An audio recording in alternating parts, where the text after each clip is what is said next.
दोस्तों चलिए आज पढ़ते हैं हमारे एटमॉस्फेयर के बारे में।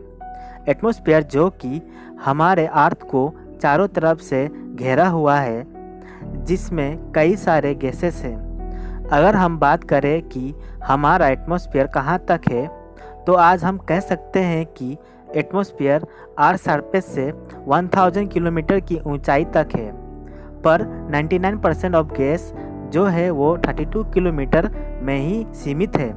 ये गैसेस ग्रेविटेशनल फोर्स के कारण ऊंचाई पर नहीं जा सकता है, क्योंकि गैसेस का भी मास होता है और ग्रेविटेशनल फोर्स उसे अपनी तरफ खींचे रखते हैं।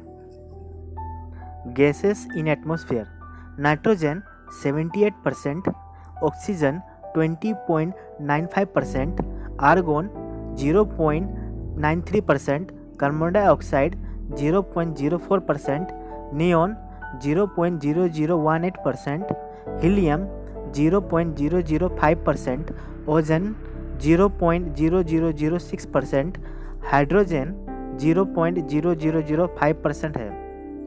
कार्बन डाइऑक्साइड बहुत ही कम मात्रा में पाया जाता है और कार्बन डाइऑक्साइड बहुत ही महत्वपूर्ण रोल प्ले करता है।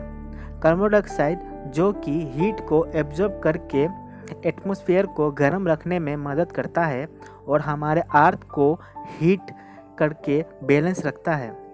एटमॉस्फेयर में वाटर वेपर है जो कि वेदर को मेंटेन रखता है। वाटर वेपर के वजह से ही वर्षा होती है और क्लाउड फॉर्म होती है, और ये ही हाइड्रोलॉजिकल साइकिल को भी मेंटेन करती है। लेयर्स ऑफ एटमॉस्फेयर: एटमॉस्फेयर में 5 लेयर है: ट्रोपोस्फेयर, स्ट्रेटोस्फेयर, मेसोस्फेयर, थर्मोस्फेयर और एक्सोस्फेयर। तो चलिए एक एक कर सबके बारे में पढ़ते हैं। पहला नंबर पर है ट्रोपोस्फेयर।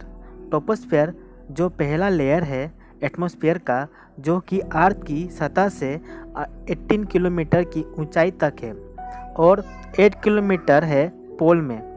इस लेयर में टेम्परेचर तापमान कम होने लगता है जब आप ऊंचाई पर जाने लगोगे, और इस लेयर में 90% गैस है और क्लाउड और वेदर चेंज इसी लेयर में होता है।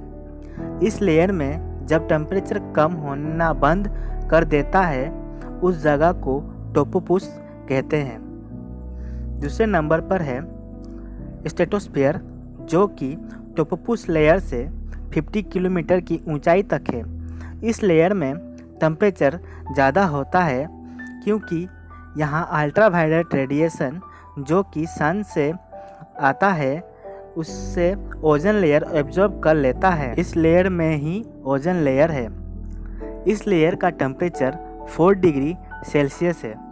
इस लेयर में क्लाउड या कोई सा भी वेदर फेनोमेना नहीं होती है और ये बहुत ही अच्छा लेयर है जेट प्लेन के उड़ने के लिए। तीसरा लेयर है मेसोस्फेयर। मेसोस्फेयर जो कि स्ट्रेटोस्फेयर से भी ऊंचाई पर है। इसकी ऊंचाई है 80 किलोमीटर फ्रॉम स्ट्रेटोस्फेयर। इस लेयर का टेम्परेचर है -90 डिग्री सेल्सियस। इस लेयर में ज़्यादा कुछ नहीं है कहने के लिए।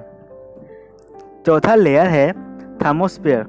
थर्मोस्फेयर जो कि मेसोस्फेयर लेयर से भी ऊंचाई पर है। इसकी ऊंचाई है 512 किलोमीटर फ्रॉम मेसोस्फेयर। नासा के अनुसार इस लेयर का टेम्परेचर 2482.22 डिग्री सेल्सियस तक होता है।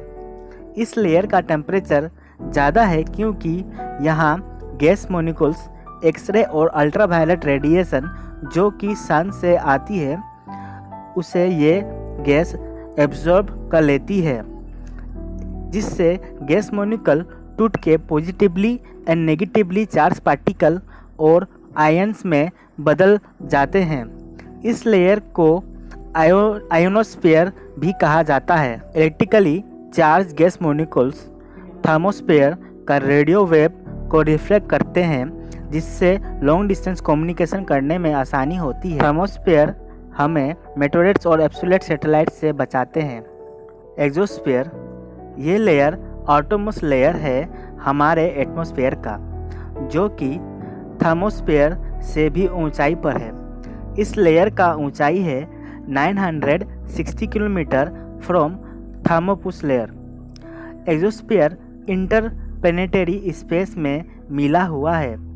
इस लेयर का टेम्परेचर है 300 degree Celsius to 1650 degree Celsius. Gravity कम होने के कारण यहाँ कुछ ही गैस मॉलिक्यूल्स रह पाते हैं और बाकी गैस मॉलिक्यूल्स फैल जाते हैं पूरे हमारे स्पेस में।